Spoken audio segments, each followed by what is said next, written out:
So that's fine. I was going to ask her about Stalingrad. Uh, so I mean, what do I don't know that much about it. Before we went live, I was saying to her, she was talking about Stalin, and I was talking about my mild, begrudging respect for Uncle Joe in certain ways. I have a friend who really loves him, but I know he was incredibly brutal. Mr. Montefontaine, oh, that's a shame. Sounds like it would have been interesting. Yeah, it would have been, should have been interesting enough. I didn't count on her being on a train. I don't know what that was about. She said she was leaving Sodom, she said. But yeah, you can't be doing that shit on a train, no doubt. We're saying some fairly un-PC things for like people sitting around her, and she's going on. So I'm not surprised that it got shut down. But she was, when I said that, she was like, "Oh, Stalin killed so many people. How can you love Stalin?" I was like, "Well, I don't love him. I don't love Uncle Joe. I just have a certain. I like it. I like the people that he rounded up. I like that he reversed the rounding up and the killing. I mean, he'd still killed a lot of innocent Russian people, but he killed Trotsky as well and all those people, and that was pretty cool." So, and some of I just love his unrepentant, unapologetic, blatant use of power in the most extreme autocratic way ever seen, possibly ever seen ever. I was going to say ever seen since the pharaohs or whatever, but no, I'm not sure anybody has ever been so blatantly authoritarian as Stalin. And there's just something funny about that. I mean, it's gross and hideous how many people he actually did kill, but at least he killed some of the right people, like someone like Lenin, who's just a fucking gaylord, just a whining fucking, pro patsy, and a dubious background, and obviously Marx. I mean, oh, fuck those guys, hopeless. The czars are the real rulers of Russia, and on that she agreed. But Mr. Montefontaine, how's Guts and Aegon coming along? Guts and Aegon 11 is in for review with Amazon, so as long as they don't object and say there's some reason you can't publish this, it should be up any day now. 72-hour review, up to 72 hours is the review stage. And I submitted it, was it yesterday or the day before yesterday? It's done anyways. I'm waiting for them. So Aegon 11 will be out very soon. And then Guts, I'm still working on. And there's so much work in Guts, it's unbelievable. It's taking all my time for months. But it's coming out soon. And I got a little, I made a little test video. I got a test print and I did a little video. I might put it up soon. But I don't know. It still needs work. I'm still working on it. But soon, very soon. It should be pretty amazing. It's full color comic in the old sort of heavy metal style. It's like 85 odd pages, maybe a couple more. All different stories, sort of like Aegon in the different stories, but it's all fully illustrated and all different artists, Alexi Gorbut and Obsidian Bone and all these guys. And it's good. It is going to be actually quite excellent. The theme of which, remember, is extremes of gore and sex. So you can expect a bit of that. And no, it's going to be great. But it's like way behind. Everything's way behind. I got work to do as well, like regular work, and just putting it together a comp, because I have to draw a bunch of them myself, and then even worse, so many of the artists didn't color it. I have to color them, and I don't know, a lot, and so that's just piled on the work. It's actually a lot of work. Just to, you think, oh, I'm just going to color this comic, it won't take long, but no, it fucking takes forever. So I keep saying like a couple more weeks. It's probably like seriously another month before that's done. Still, it's on the horizon. It's coming in soon. So I'll have some nice publications to put out that I can be proud of, and I am very proud of them. Like this Guts thing is, it's pretty real. It's going to be good. I can tell you that. And I mean, Aegon is always good too. Good stories. So that's it for that. But yeah, I don't know what I have to say about Stalingrad. I haven't researched it to her extent. We were going to use that as a springboard to talk a bit about the whole business with Iran, but I mean, what can I say about that? And then being on YouTube as well, like, it's so funny, the state of things where I have to be worried about my YouTube censorship, that I might even say words like, Jewish or something, and be concerned about that, even though this Jewish state is invading these countries and possible nuclear war is looming. It's just maybe I'm maybe I'm living in the past in terms of my censorship worries, but I don't even know how to address such things or express my opinion on such things. Let's say I'm not a Zionist. How about that? And I find it just absurd to the point of hilarity, the stuff they're doing and getting away with, and the excuses and the funny runaround mental gymnastics that the American neocons are performing, excusing and saying, the whole thing is fucking, and who knows what's going, even as we speak, I don't even know what developments are, who's bombing who or what. I guess maybe it'll go on for a long time, but if neocons in general are to be, if you're to look at their model, their history, they're not great at winning these things. They're great at starting shit and like not winning at all. They've given up on their theoretically they've given up on their Russian war, and they're going to do this war. But where else do they want more? China, they want more. Mr. Montefontaine says, how do you see the world over the next 20 years? Will we eat the bugs, a la Woodlander, or are we going to collapse out of it like Gavin Baby thinks? Personally, I'm baby pilled. Who's Gavin Baby? And what does he think? Is that someone's name, or do you mean like, is that Gavin Baby? Is that a cute reference for somebody else? You have to fill me in on that. Gavin Baby, is that a person? I know Woodlander. So Woodlander thinks we're going to eat the bugs. Because I have a few. I mean, I personally, I'm not. How can I say this? I mean, like the bug eating thing is garbage, is fucking bullshit. But I mean, I would eat bugs and not really care. I believe they eat crickets in Mexico just for kicks, and in some kind of like Asian Vietnam or something like that. But Bo B, what does that mean? You're speaking, your language is coming across as riddles. Bo B. I don't. Gavin Bo B, is that what you're saying? I don't know who this is. What's his theory? Tell me. But I know what. Yeah, the whole World Economic Forum is going to put you in a pod and make you eat bugs thing. That was a very COVID-ish. I was never really into that conspiracy. I didn't think really that was going to happen. I know they'd like to push us along. They will do their best to treat us more and more like livestock. Personally, I think the chaos levels are reaching the point of competition with their plans, and as far as that goes. The other stuff they do, like open borders immigration, in particular, ensures they won't be able to cleanly create the techno dystopia they'd like to. I think dysfunction is going to creep in more and more from here, and things like the riots we see and just random unrest and craziness. Now we're going to have to deal with gas prices. I think I made a tweet today, which I firmly believe you can measure when a populace is going to rise up. It's like on a graph, a mathematical measurement based on the price of bread or gas or one of these things. Like normals don't care about anything else. You can do fucking anything to them. You can groom their daughters and like put their sons in a dress and whatever. But if you raise the price of bread or petrol over a certain amount, they'll turn into the fucking craziest naked street berserkers you've ever seen. All of them. All these crazy fucking weird people, by which I mean almost everybody, the normals, the social people.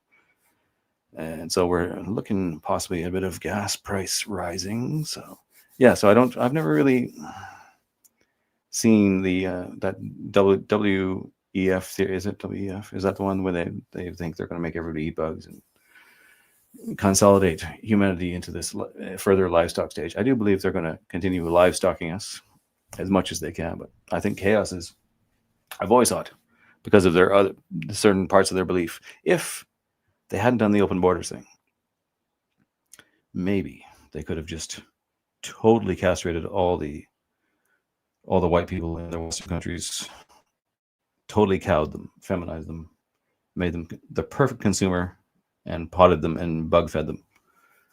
But they got these competing beliefs. All their beliefs are based on this fucking equality bullshit, and everyone's the same essentially. And that is going to fall apart. Some of the sheer ribald savagery of some of the people they're bringing in. is going to ensure that's not going to happen. So I don't see that. So what's this Gavin guy saying? Let's see. He is the lawyer who shuts down mosques. Gavin Bobby. Okay. In what country? I really don't know. Never heard of him. Bobby is a surname. He thinks everything is going to collapse when there's no longer a welfare state. Many non-whites will self-deport. Well, yeah, that is more what I would think, but I don't know if that it would play out like that. Even if many do self-deport, I think for many of them, the life here will always be better than where they came from. As long as there's any white people at all to leech off of. I see a longer, more difficult, protracted era where our countries are divided into smaller countries, partition zones where certain groups live, at least for a time. Maybe. I don't see that there's enough of us. I was just having this conversation today, but how can I put this delicately? Yeah, England. Okay, in England. Yeah, I don't follow. I live in Ireland and I'm from Canada, and I do get a lot of English news and hear about certain people. I don't follow it as religiously as an actual English person. I don't hardly follow any Irish politics stuff either. I don't know what I follow. I just see fucking my X feed, I guess. No, I never heard of Gavin Bobby at all. Sorry, but yeah, I see a period like that, frankly, where I don't see that we have the balls to just round them up and like get out of here. Not even close. We still can't even close the border or get someone to say something mean to it. We still have all these brainwashed liberals that are permanently, their minds are molested. They're fucked until they die. A lot of them.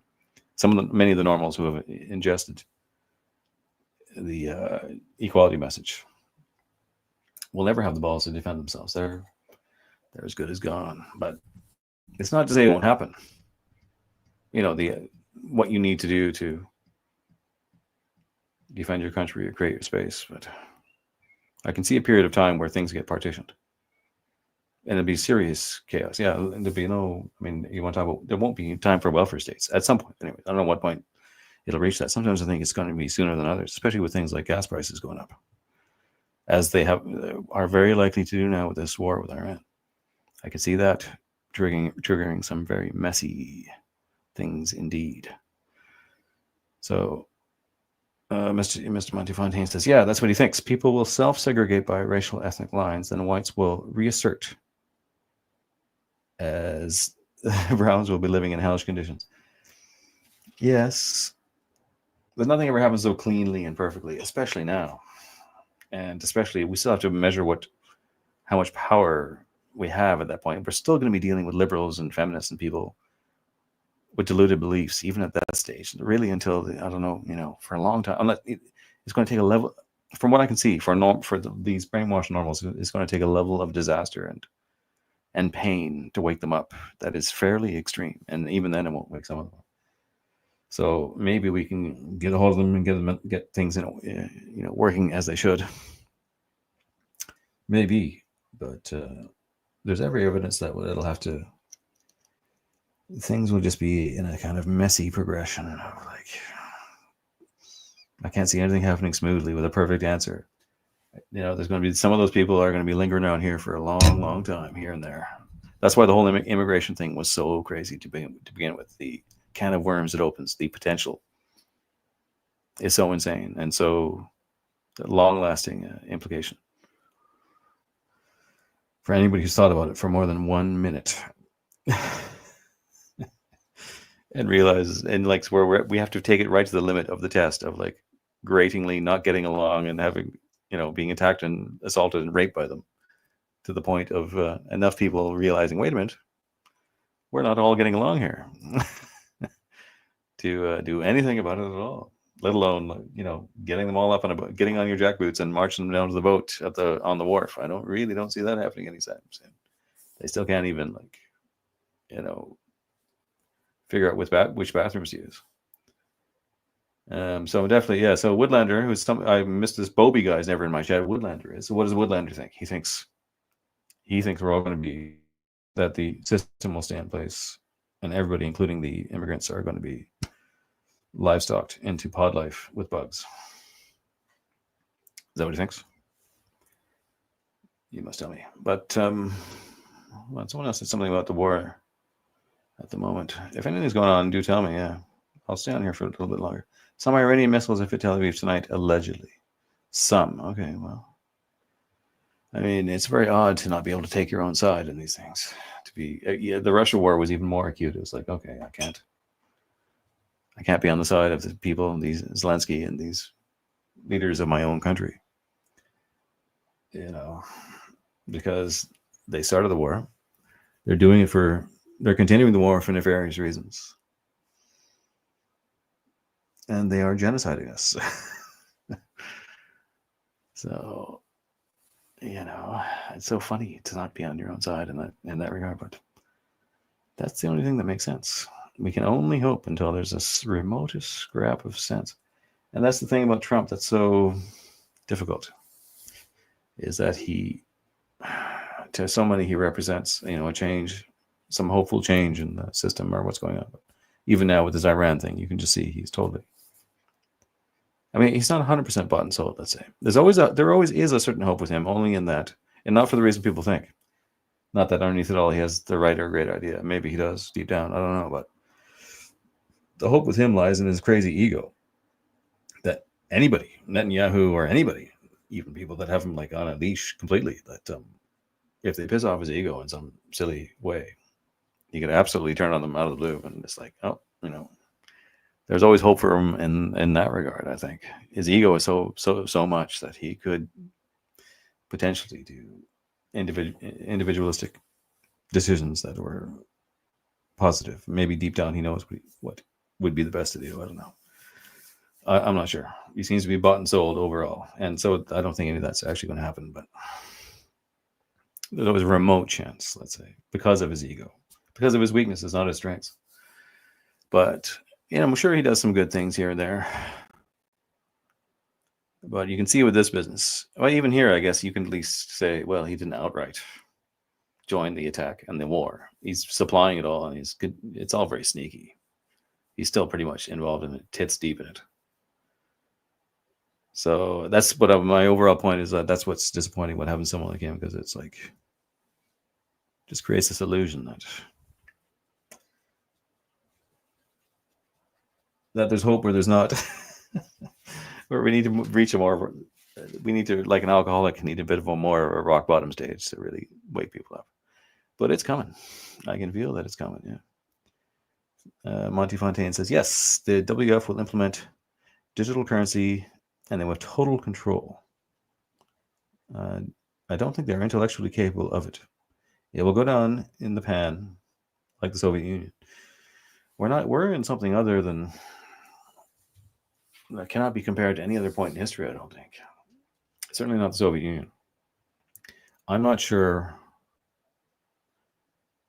Maybe there has been there's certain kinds of multicultural civilizations of a sort, say, parts of Egypt and different places where, they say Austro-Hungarian Empire, but it's not the same thing. Even then, even say in Egypt, it would have been more of a very definite, solid caste system, master-slave system, whatever, right? But so this is the first time in history where you have a system of bringing in less intelligent, less organized, more primitive people by the hordes, while everyone is brainwashed into thinking they're somehow exactly the same, or it's going to end up the same, and it's not going to cause any problem. And there's more and more and more and more of them all the time. So that is a incredible mistake, an incredible babyish delusion for any nation to have, let alone every Western nation.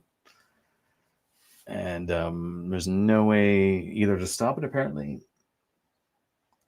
or there's no way around that. The fact that the savagery of the people and not just their savagery, but like the innate nature of group behavior and the clash of tribalism and races. Like, there's no way it's going to end well, or at least without conflict. No chance. And so that right there just really scuppers all their plans of having if they had a sort of homogenous society that they could more fully control and survey and keep maintaining all their. That's the other thing. They put all these people into managerial positions all throughout the system, and everything just fails. The bridges collapse. Their entire ability, their whole surveillance state stuff is just going to get shabbier and weaker, and everything's just going to get shittier.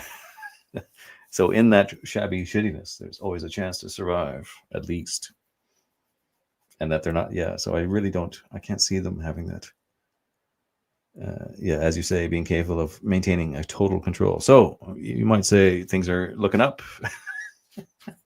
in that it's the better of the two options to not be able to go down the route of their total control, to be so completely gelded and kept enslaved, mentally enslaved, that you are a total, that they could implement the digital currency state, and everybody, if you just don't comply, you don't have the right moral view, and you're just not anything but a perfect shopper listening to your R&B in the shopping mall, that you're out of the society and you're killed or something. I don't know. I mean, there might be still a bit of that before they reach the sweet spot where the chaos of the orcs sort of just tears it all down.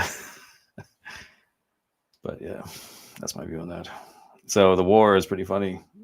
I mean, it's horrific, but it's funny that they're going full tits on it, and it's not surprising. And it does relate to Stalingrad. She's right that Stalingrad is the. I must look up who said that quote. The white race died at Stalingrad. I mean, we're not dead yet. As long as some of us are alive somewhere, and it'd be fucking, as much as they have us in a cinch, it'd be fucking damn hard to kill every last one of us. I'm sure they'll almost try. They'll come close, maybe. More of us will be gone than there was before. But then what? What's in it for them? How are they going to run themselves? They're going to be in misery. Mr. Montefonte says, we'll be fine. Yeah. Probably one way or the other we will, but it's a shame the amount of loss we have to take. Those of us that can see it coming, it feels like a damn shame. What a loss. But anyways, I guess that's life. What can we do about it? At least we're not sitting around grinding about it. But these precise predictions and things.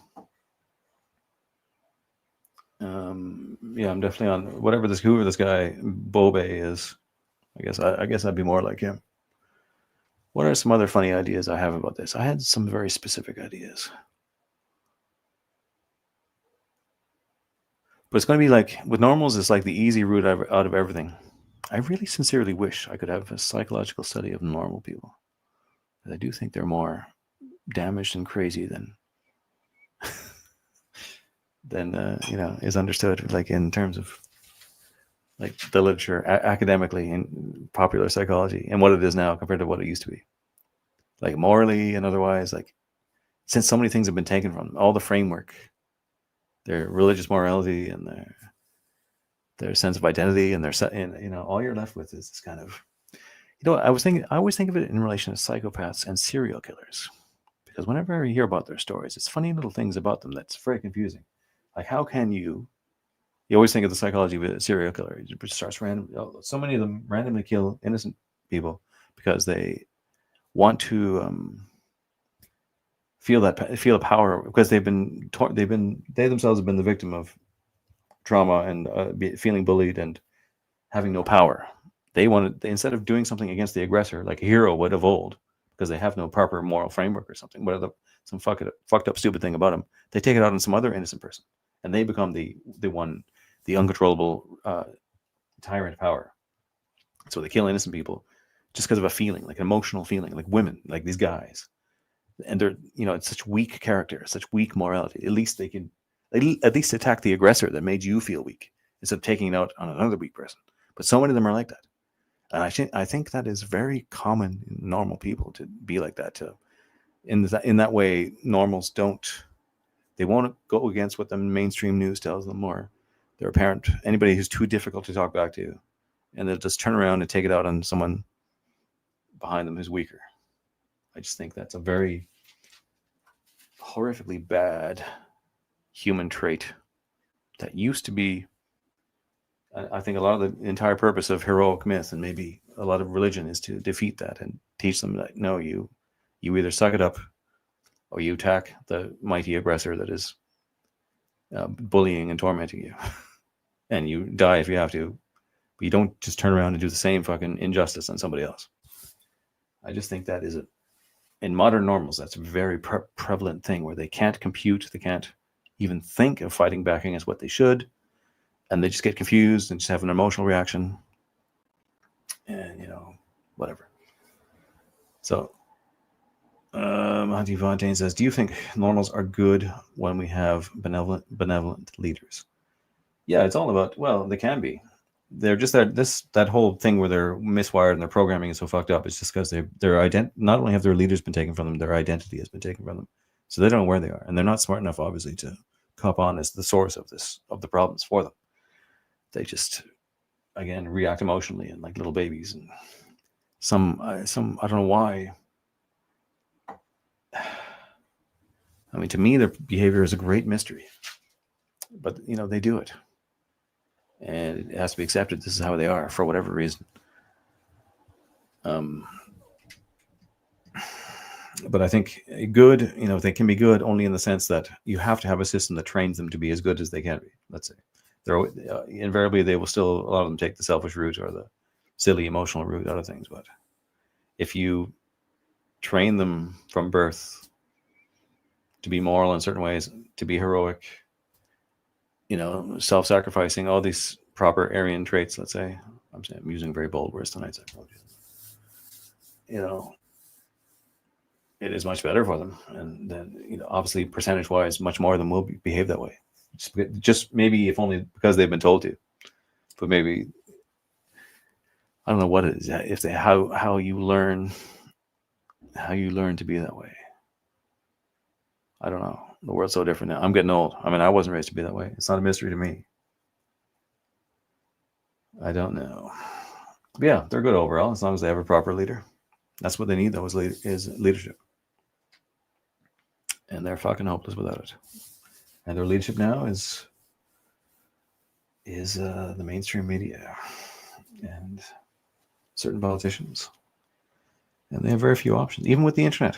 That was the other big crying shame, is when the internet got majorly censored there. After, in 2014, was it? Because things were really cruising along there. I mean, normals were in a kind of open slipstream where they were up for grabs for anybody who had some truthy sounding stuff. And there was a lot of conspiratorial and crazy new groups forming and all that, and still around, many of them.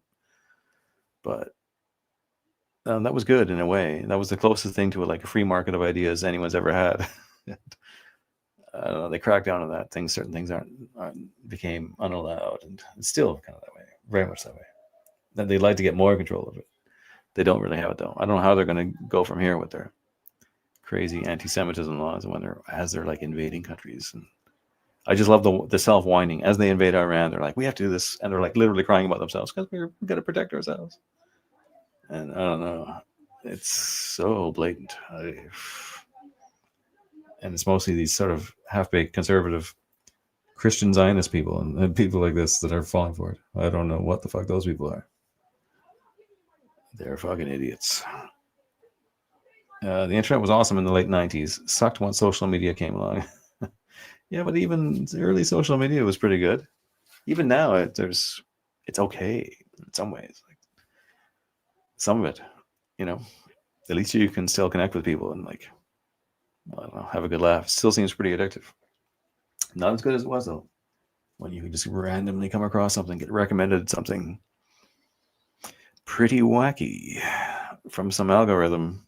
I mean, anything back when they just worked as simple in whatever simple fashion they used to, where you would literally be recommended, a topic you were searching for. They used to work much better. Yeah, shit. Anyways, I jibber jabbered for a bit since the train thing was fucking useless. And we didn't learn about Stalingrad, but I jibber jabbered for a bit there. What do you think? I think I'll retire aside and say good night. Good night.